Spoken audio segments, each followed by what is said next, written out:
Well, I'm part of this band called Sofa Surfers. We hooked up 11 years ago when they started, and I also do my own designs and music videos and films and um, whatever comes to when it's a part of visualization.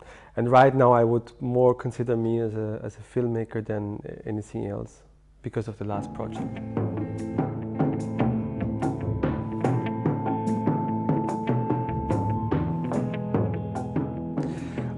Life in Loops is a project which I started also as a live visual performance. I was invited in Belgium, in Brussels, to open up a film festival, and the concept of the evening was to include another European movie.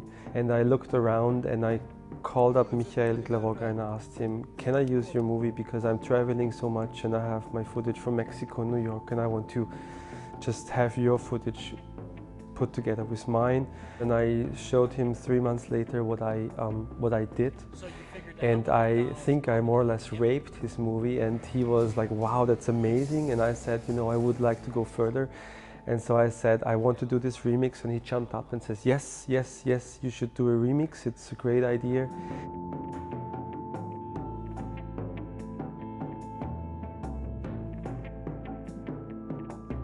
When I saw Megacities about 10 years ago or 8 years ago, it blew me away. I was like, wow, this is fascinating, because it's the first Austrian movie, or happened to be the first Austrian movie that I saw, which has nothing to do with Austria. It wasn't straight formally, but if you see it right now, you would say it's more or less a straight documentary, which is divided into chapters.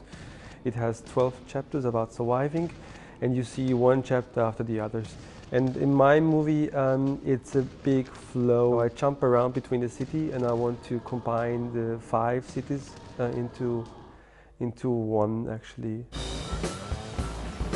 Yo, man, you think you can help me out with some change, man? I'm stuck in the city, man. I don't have no change. No Second change is the audio, of course, because it's a constant audio or very tight editing on the audio. But it's not more music than a science fiction film from Hollywood. In my case, it's really combined, so you have interviews and you have persons saying something, and they would be so put together with the audio, you just don't even realize it sometimes. It's a certain flow. And the third part, which is different, is of course the new city. It's Tokyo. He had 4 cities. He had Mexico City, Bombay, Moscow and New York, and I added up Tokyo because I think it's a good contradiction to the rest.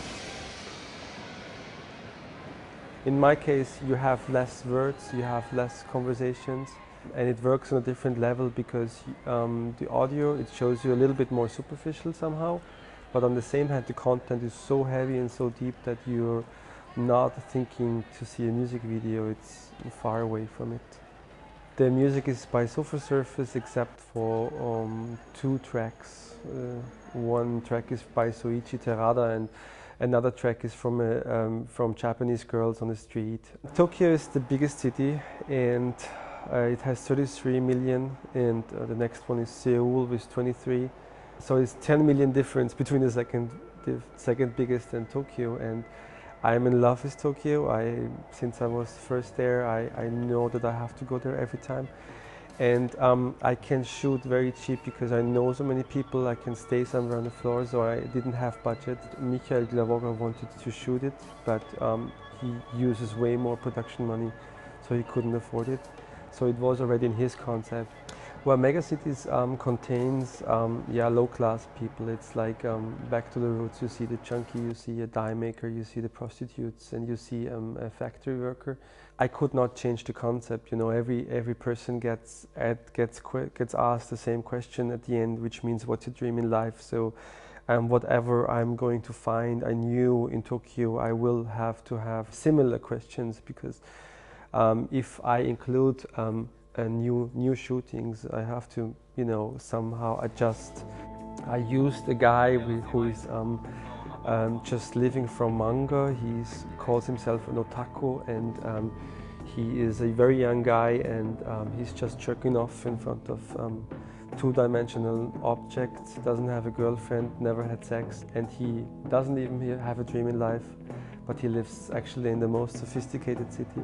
So I think he is a contradiction, but on the same hand, I had to follow Michael's path a little bit to not stick out too much and to make one, you know, homogenic piece of work.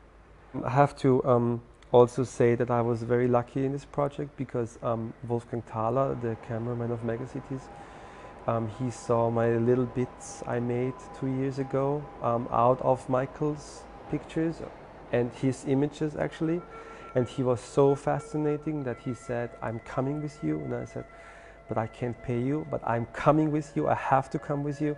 So I was very lucky to have the same cameraman, and now it's one homogenic, you know, camera language. I was thinking my movie will have very much or very many young audience, much audience, and I thought it's like the MTV generation which I'm going to hit. But I thought the film festivals will just say no, this is not good because it's a recycling piece, and I thought the critics in the newspaper will just fuck with me, but it was vice versa. The critics loved it, the film festivals loved it, but people don't really appreciate or go to the movies.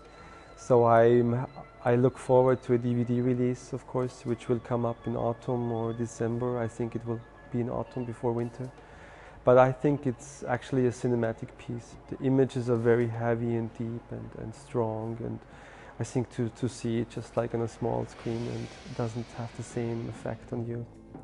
Anyways, I can't complain. I reached 37 film festivals in less than a year, so I'm very surprised, honored, and I never thought to get so many good responses. And especially when it's on film festivals, it's always sold out. You know, I was searching a long time to make a film because it was, since I don't know, 16, I knew cinema is the final aim.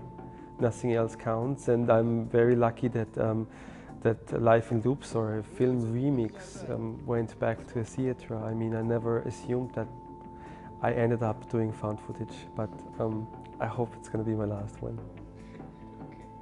But I hope I will make more movies soon.